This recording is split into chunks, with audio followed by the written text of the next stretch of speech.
Hello, everyone. Welcome to Changing the Game. Today, I have a very special guest with me here. Is Jill Tang. Jill is talking directly from China with us, so I'm very excited to have her. How are you, Jill? I'm feeling great. Thanks for having me, Wilson. Very nice. So I will quickly introduce Jill by the form of reading her bio, but then we're gonna ask questions to get to know more about her. So Jill Tang is a serial entrepreneur, community builder, and women in STEM advocate. She is the co-founder of Ladies Who Tech. I think that's why I got interested in you, Jill. So I like Ladies Who Tech too. It's too cool not to have a chat with you. So Ladies Who Tech is a social enterprise focusing on changing the status quo and promotes gender diversity and inclusion in STEM industry through offering digital upskilling education, career opportunities, and community network.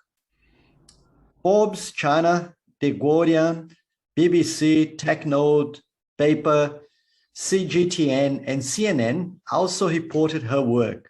Jill was the finalist for the 2016 Australia-China Young Alumni of the Year and Top 100 Gen T in China. Jill, that's awesome bio, Jill. Yeah. So what about you if I start with a very common question from in our experience of changing the game? Jill, what can you tell us about your story that's not in your bio? My formal training was finance and accounting. I guess I didn't mention that in my bio. So, I just want to give a very quick, introduction about myself. I'm a local Chinese, grew up in Shanghai, but I was educated in Australia. You probably can pick up some of my Aussie accent from here and there.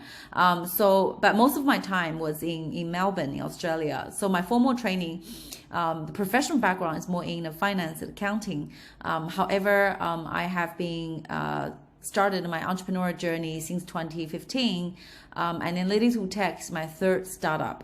And all of my startup journey was was basically focusing on community building. Very nice.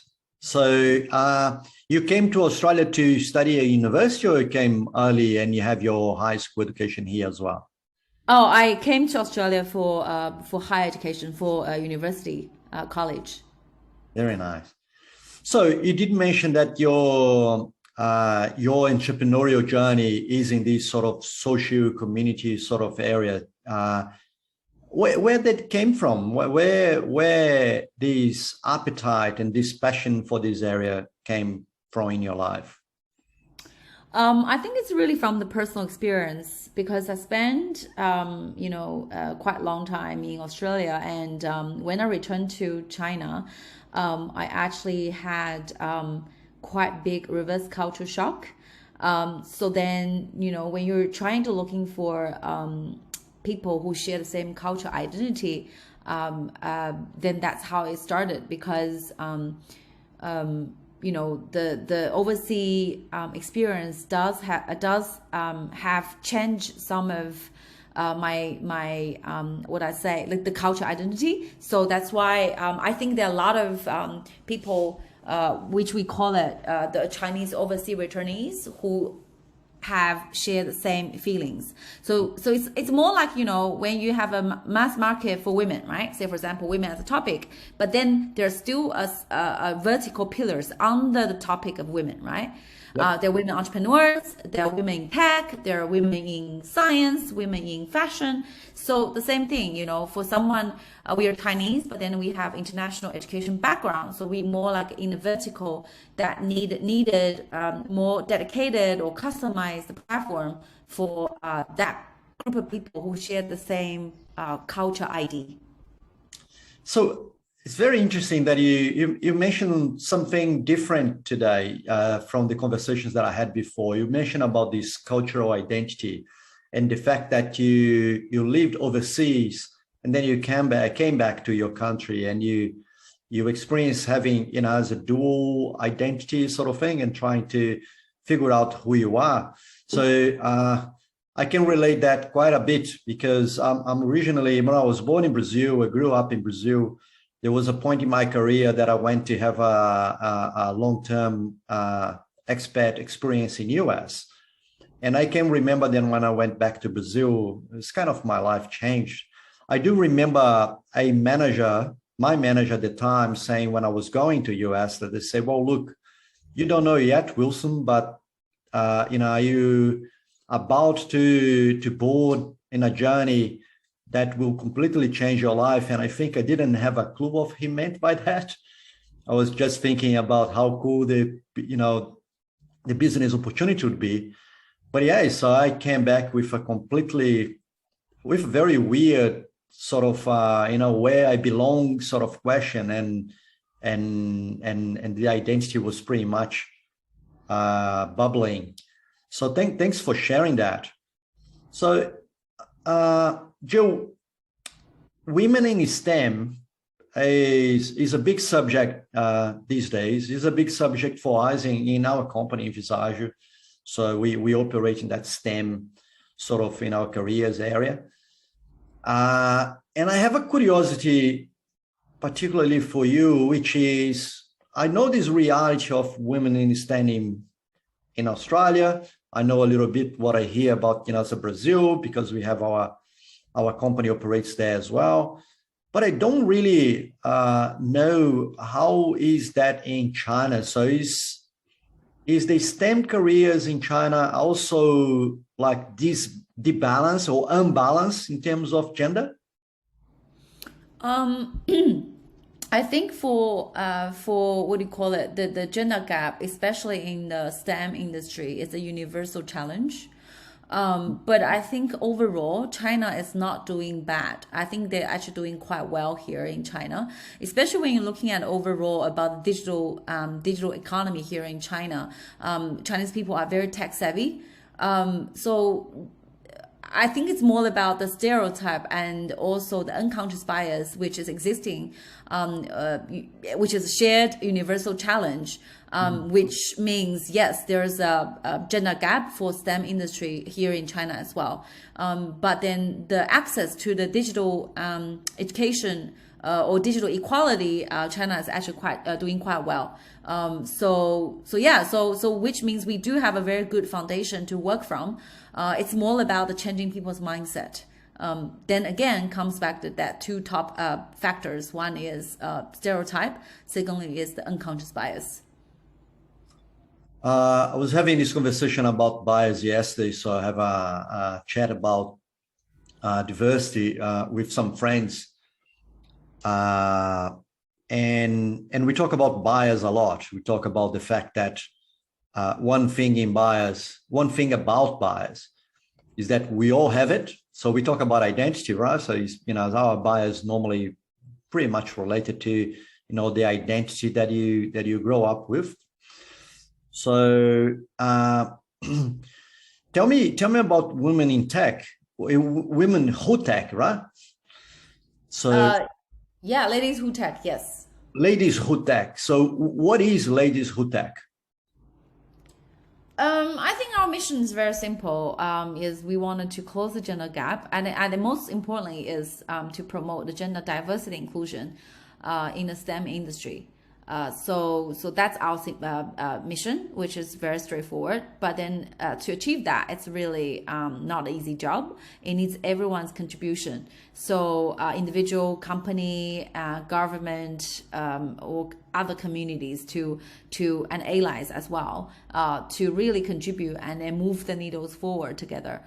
So basically we are a social enterprise providing gender diversity inclusion solutions especially to the corporates here in China and Asia. Very nice. So I heard that you came to Australia to do your university education or part of it.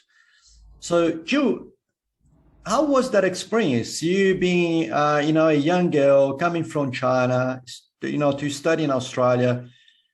Have you had any barriers, or did you feel somehow comfortable or uncomfortable in that journey in Australia?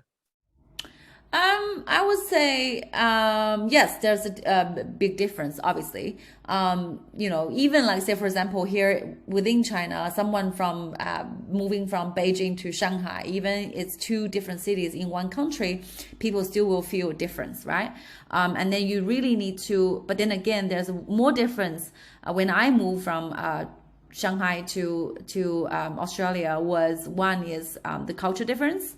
Secondly is the language barrier as well. Even though we started English when we were really young, but again, it's still very different when you don't have that environment. So I think one is the language barrier that I really need to pick up when I first landed in Australia, and secondly is the culture difference.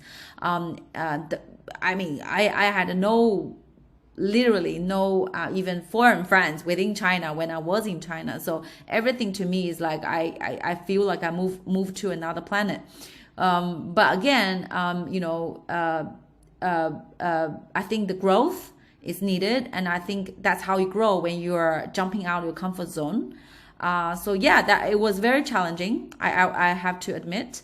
To someone who moved to a new country with speaks different language, that you don't have friends or family, it's very challenging. So I obviously can say that I relate to you.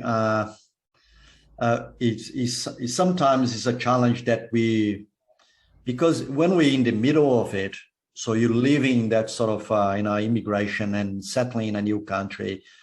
And you don't have an option, right? So you have to do it, and you just figure out. You just as a build your network of support and etc. And do the best you can. It's only and is not before you pass through it that you stop to think and to reflect, that you really realize how hard it is, and you realize about some tough moments going through that journey. So I'll pick on you a little bit on that. So what I'm interested in is in this, right? So today, or unfortunately not today because we have our borders closed and etc. But it's still a big thing to have. There's a number of Chinese women coming to work, to study in Australia, to work in Australia. So it is a movement that I don't think will stop anytime soon. For someone that's coming fresh, what is story of a struggle you had and how you dealt with it that could potentially inform these girls that it is okay, that all gonna be all right, so you can survive it? I think it's both internal, external. I think let's talk about external first. That's why I think the importance of community is very, very important, right? You need your supporting system. Supporting system is yes. The positive side is you should basically having a supporting system maybe from somewhere you're familiar with. Say for example, you will be easily making friends with someone who shares the same background, say for example Chinese or Asian, together, right? But on the other note is that's your supporting system, that you already familiar with the culture, but at the same time you need to jump out of comfort zone as well, is really try to learn and adapt and get to know the local culture as well. That's why you were there. Otherwise, you should have just stayed in where your country is, right? So you need to go really jumping out of comfort zone. Even if you speak a broke English, but you still need to try to get to know local people and get it better every day. So I guess supporting system is really important. But secondly, is whether the school providing that very inclusive and helpful environment as well, which I do believe we were very lucky that we did have a pretty good schooling system where we are able to get help from. But most importantly, I think the third point is still coming from individual. Because to be honest, like when I first landed in Australia, I did not like it, and I wanted to just move back after 3 weeks. But my mother, she was like, she's a tiger mom, and she's a tough, giving tough love. And she was like, well, you're already there, and you should just stay. You should just, no matter what, overcome all of the challenges. So what? It was tough love, and I think it was a really great decision. And then, at the end of the day, if you wanted to make your determination to achieve something, there's always way you can achieve that. So I think still, three factors to summarize: external, and community is very important, and also most importantly is really yourself. Oh, I love what you said, particularly about your mom. So it's again that sort of role of, the female role, the strong female role to come and provide that advice and make sure that you stay in your journey. So that's pretty good.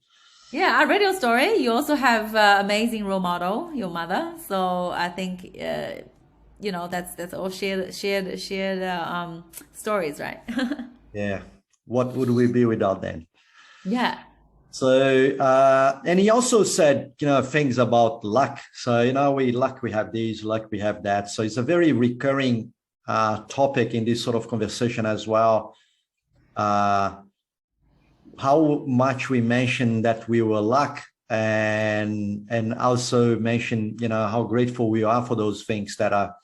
Now, I think when we refer to luck, we mean the stuff that don't depend on us, that we were lucky to be there, and the luck that was there for us.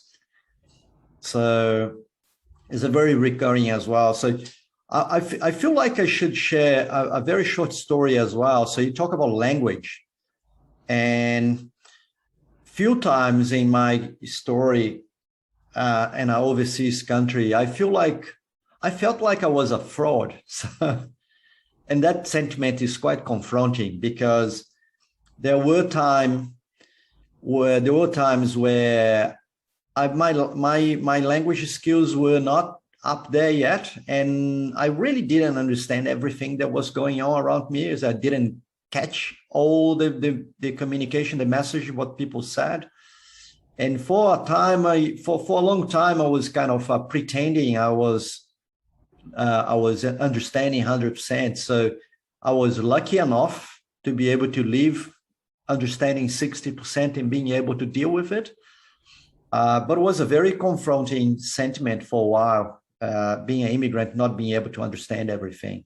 So it does make you feel like, that sort of willingness to go back to comfort zone, or to walk amongst people with the same background. So where, you would be more comfortable with language. But if you don't do that step, you don't get there, isn't it? We wouldn't be here doing a podcast in English, both of us. Yeah. So, Jill, you're back in China, so you educated in Melbourne University. So, do you still keep tight that relationship, China and Australia, in your professional life? Yes. Firstly is when I first moved back to China, I volunteered myself to run the alumni chapter here in Shanghai. So that's one of the way to stay connection with school. And before COVID, school actually comes to China every year to connect with alumni and also recruit new students. So that's how I actually do have a quite frequent or constant communications with the school. But I think due to COVID, now the school cannot travel. So how I do it is when they do online seminars, they would invite me to be speakers, and I always participate that. So, and also I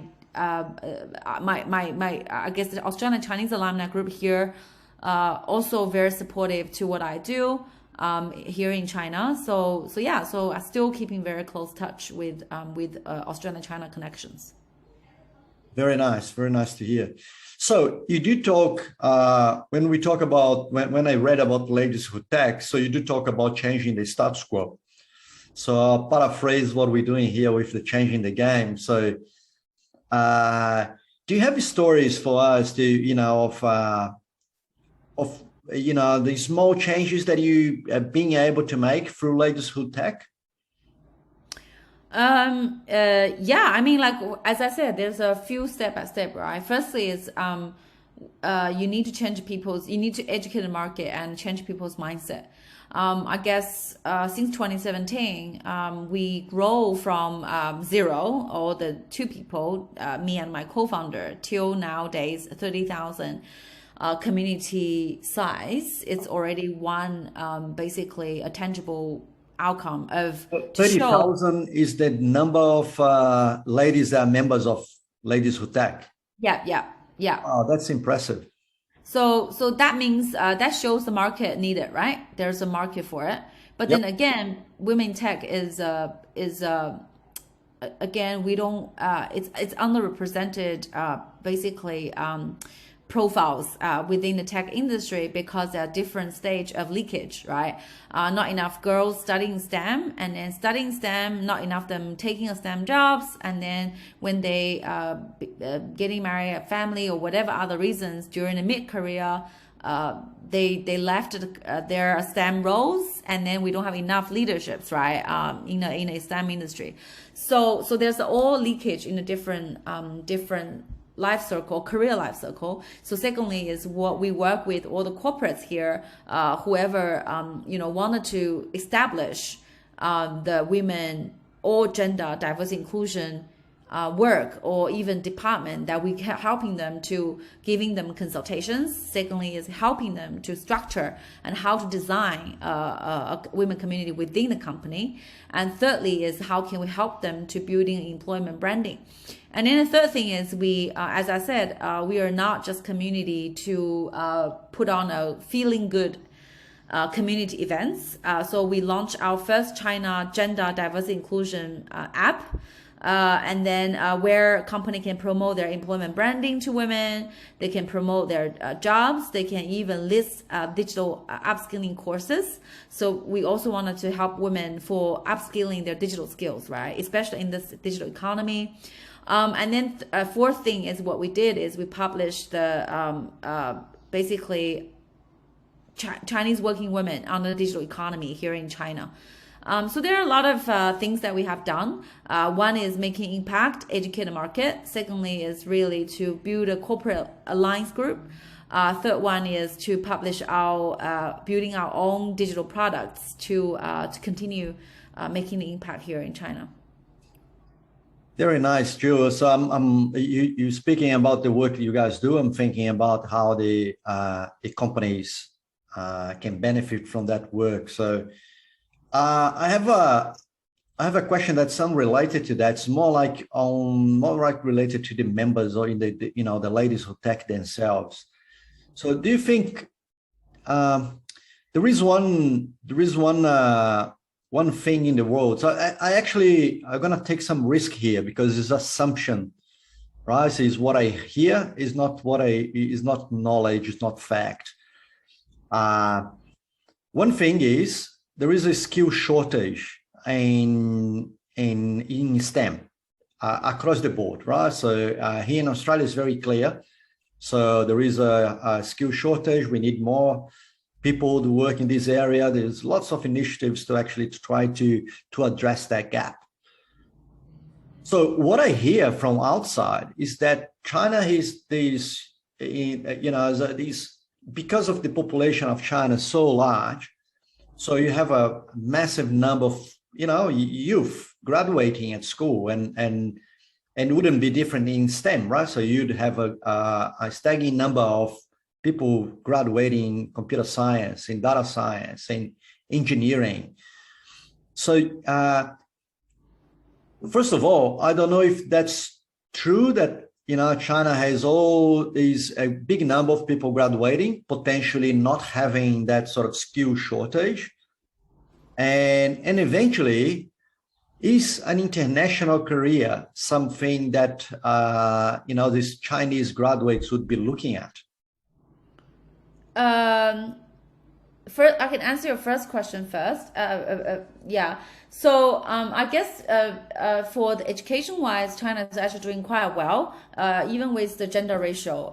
Basically, the access to the internet is 51 to 49, men to women, right?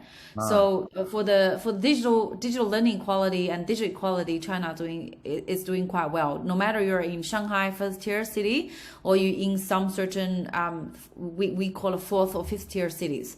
ah, So because we have a very strong basic infrastructure here, if you go to mountains, if you in Australia you go to the mountains, you might not have the data, but here's wherever you are, you will have the 4G, 5G maybe not yet, but 4G data, right? So that's how strong the infrastructure, and everyone basically living on a mobile phone, including my mother, right? She knows how to order online. She knows how to even do a delivery, sending a delivery from home through a e-commerce platform, right? So she does digital payments, right? So I think we are very tech savvy, and everything you have your mobile phone, you're set for your day for 90% of your life. But there's always good and bad, right? We need to get out more to nature and then not rely on our mobile phone too much. So there's always good and bad. yeah. So education wise, yes, I think I think it's a universal shared mission is how can we drive the STEM education, especially from young youth. But secondly is international career. I think the shifting is for now is still I guess it's a small portion, because if you're looking at the numbers for people who go study overseas, still compared to the local talent, it's a very, very small number, right? So to them, I think they're quite, I mean, yes, it's a very, very competitive market here for talent. And every year we have more than 7 million graduates, 7 to 8 million graduates every year, and then it's always challenging to provide enough jobs to those like college or graduated students. Talking about international career, I think not really in a lot of their mindset. I think they're quite happy in China, but I guess for whoever are lucky, like myself, are able to get international experience, I think we still would love to contribute on what we have learned from overseas and contribute back to our home country. But at the same time, introduce good things, the things we are proud from China to the world. At the end of the day, I personally, because as I mentioned at the very beginning about the culture identity, I really think, we are, you, including you, right? Like we are global citizen. So we have a lot of different culture in us. And at the end of the day, we are all the shared citizen from the earth. So really hope, that we are able to holding hands and get over the current challenging situation, and then moving into new norm, that able to always share good things together. So answering the second question, international careers would be to someone who have the chance to do it. But again, if you're looking at the current policy that China published last month about women in tech empowerment, one point they mentioned is about international exchange. So they're really encouraging the women tech talents in China to learn from the international through say for example the visits, right, or international exchange. So this is in the policy. Yeah. I love your take. So I think the main thing I got from your share now is first of all is the taking to the hope for this world where we can hold hands, and it's less about where we are from and more about what we can build together. Mm-hmm. And then coming back to validating or actually challenging some facts that I know. So look, I'm not afraid to mention that I'm very skeptical about what I hear from about China. Right? So I am in Australia and I'm skeptical about the news. I think the news have always some sort of agenda behind it. And I'm always very curious to hear from people that the people that is there, right? People that are there, and hear, you know, as a more on the ground perspective. So thank you for that. Yeah, that's why, you know, I think, you know, to having a critical thinking is one of the education needs to build, right? So I think, you know, listen is one thing, but it's only one perspective. I think the most convincing way is just show up and experience yourself. That's the best way. Whoever says what is still a reference. Yeah, 100%. So, and by the way, so I had my experience to go in a trade mission to China, and I had a flavor of what you're saying. So it was more than 5 years ago. It wasn't recently. Yeah. And I remember that going from, you know, as a Shanghai to Beijing, but some other cities, not mainstream cities. And yes, even, you know, so even with my overseas phone, my connection was 100% up all the time. And by the way, so I felt extremely welcome in your country. So the only thing that I regret is that I went there for the Chinese New Year holiday period, and there was not too many people on the streets. So I didn't get to see more, you know, as you know, that vibrant metropolis that Shanghai and Beijing seems to be. But it was an awesome trip. I loved that trip, and I still cheer it. So, Jill, we got to our 30 minutes faster than I thought we would. I would like maybe to, you know, to have one last questions. Maybe get one, not a question, maybe have you to say a message to particularly young people, particularly women. There are, you know, unsure if the journey that they choosing a journey for them, particularly because of gender. You know, they told that that's, you know, that's not something for girls, and etc. Or so, what would be your advice for people for them to be able to change their games? I mean, you know, again, back to one point that I have mentioned is, again, there's always internal and external environment. So I think externally, depending on what stage, right? Hopefully the parents, and also anyone, not to interfere on, really let the girls to pursue what they are really passionate about, instead of using their unconscious bias or stereotypes, say, oh, because you're a girl, right, to basically building more blocks for them to on the way to the things they're really passionate about. But secondly is, I guess, for the girls, is really trust yourself, listening to your inner voice. If this is something that you really want to do, and you really what you love, I'm sure you will find a way to overcome. And then there's no difference between men or women in terms of studies, STEM or math. We are both equally very good at it if we wanted to do it. Yeah, very nice. And I like your message about, you know, the equity as opposed to equality, I guess. Yes. So, Jill, it has been a privilege. So I'll keep struggling here with the, you know, the time set that we plan for the Changing the Game show, because I always want to keep talking, but I will hold myself, and I'll hope we have other chats in the future. So look, it's a privilege. I'm very grateful to have you here. Thank you very much. Yeah, thank you, Wisdom, for the opportunity. Yeah, Thank you. no worries. Everyone on the Changing the Game, this is Jill. So I hope you enjoy our conversation, and we'll be back soon. Thank you.